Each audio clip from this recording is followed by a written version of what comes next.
You're about to see the first part of our newest investigative series, but we've already started seeing the fallout before it even aired.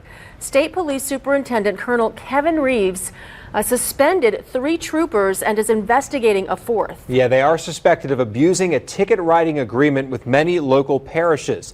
That program has also been suspended pending an internal review. It's known as LACE and stands for Local Agency Compensated Enforcement Detail. It allows 44 parishes to hire troopers to write tickets on highways in those parishes. Here in the New Orleans area, St. Tammany, St. Charles, St. John, Orleans parishes, just some that participate in the program.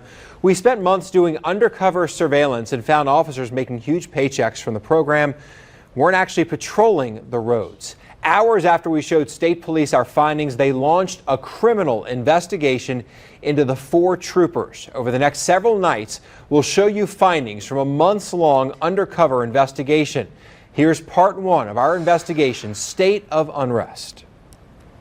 Welcome back to First Amendment Lens. In today's video, you're about to witness the first part of our newest investigative series.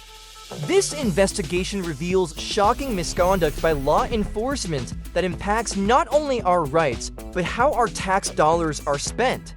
Even before it aired, we began seeing the fallout from our findings. Let's dive in. Fed up and sick. State Trooper Darrell Thomas makes more money than any other law enforcer in Louisiana, more than any district attorney, police chief, the attorney general, even his boss, the superintendent of state police. I'm outraged. Last year, taxpayers paid this trooper $240,000. But our undercover surveillance investigation, backed up by timesheets and traffic citations, shows Thomas may not have legally earned much of that money. While suspended pending an internal review, but why does it always take getting caught on camera for investigations to start? Theft, plain and simple. When public servants manipulate the system, they're stealing from every single one of us. Of that money. This is absolutely, as a matter of criminal law, theft. August 17th, on his timesheet, Thomas claims he started work at 7 that morning, but our undercover camera waited and spotted him leaving for work 2.5 hours later at 9:32. For 152 minutes, Thomas stayed at home while earning money from taxpayers. When you're paid, you should be out there patrolling. Absolutely. Doing your job. You should be patrolling or doing a patrol function. We had an undercover camera at Thomas's house for 12 different work days over the past few months. What we found, for all 12 days Thomas claimed hours on his timesheet he didn't work. You don't have to take a class in criminal law to know that you can't submit fraudulent timesheets. September 4th of this year, Labor Day, Thomas billed taxpayers for 16 hours. The first 6 hours he worked a ticket writing overtime shift in St. Charles Parish. Then from noon to 10 p.m., his timesheet shows he worked his regular state police shift. But our undercover camera caught Thomas at home from 11:10 until 5 p.m. Almost 6 hours of that workday, Thomas didn't work. The next day, September 5th, Thomas's timesheet shows he worked until 10 p.m., but he arrived home at 6 and stayed there until 9:13. For 3 of the last 4 hours of his shift, Thomas's car remained in his driveway. September 6th, again, Thomas claims he worked 6 a.m. until 10 that night, but our surveillance unit spotted him arriving home at 9:26 a.m. He left at 12:43, but less than 6 hours later, he once again pulled into his driveway, and his car stayed there for 3 hours until he left just after 9 p.m. Of the 16 hours Thomas billed taxpayers that day, 6 of them he remained in his house. 6 hours at home while getting paid. This is infuriating. No wonder people are fed up with the system.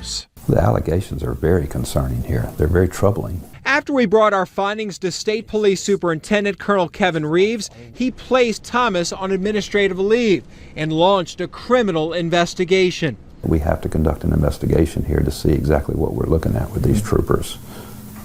What we've seen on the camera is of great concern. Thomas has historically been the highest overtime earner in the state and is consistently ranked among the state's highest paid employees. The last 2 years, he's made $240,000. Each year, that included $147,000 in overtime. The numbers are startling. That means Thomas billed taxpayers for, on average, 83 hours of work a week. These are red flags that are screaming to somebody to look into. Those overtime levels caught our attention 7 years ago when we asked then State Police Superintendent Mike Edmondson about Thomas's workload and overtime. Know him well, good trooper, very hard worker. I can assure you every one of those hours he put down, he worked.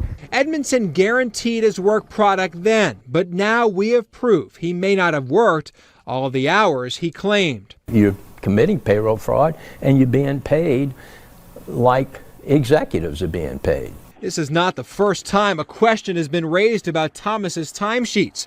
20 years ago, Thomas received a 4-day suspension for a discrepancy in his timesheet.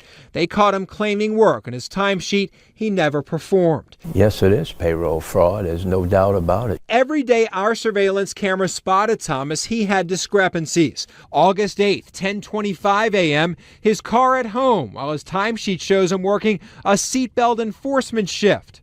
August 18th, he's home from 11:20 through much of the afternoon, even though he claims to work a 7 a.m. to 3 p.m. shift. August 22nd, he arrives home at 7:57 p.m. and stayed there for the remaining 3 hours of his shift. That ended at 11 p.m. August 23rd, a 12-hour workday, but we found Thomas at home for almost 3 hours of his shift. And September 11th, we found his car at home for 3 hours of his regular 10-hour shift. Going and staying at your house is unacceptable for anybody in Louisiana State Police while you're being paid. Darrell Thomas makes more than the Vice President of the United States, a police officer who should be upholding the law, may be breaking the law himself. I'm outraged that I'm paying for work that is clearly, based on your reporting and that tremendous undercover work done by your hardworking staff, it's blatant, it's obvious. State Police said we couldn't interview Thomas. We sent him a letter asking for comment. That letter was delivered, but we haven't heard back. Tomorrow night, part 2 of State of Unrest, we dig deeper into the LACE program. We'll show you exactly why State Police suspended the program, an undercover video of 3 other troopers who may be breaking the law, and there's a twist in our story that the State Police Superintendent calls bold. He says this twist makes our findings even more concerning. Thanks for watching part 1 of our series State of Unrest. What you've just seen is only the beginning. Next time, we'll dig even deeper into the abuses uncovered within the LACE program. Don't forget to subscribe and hit the bell so you don't miss part 2, where more shocking revelations await. Stay informed, stay vigilant.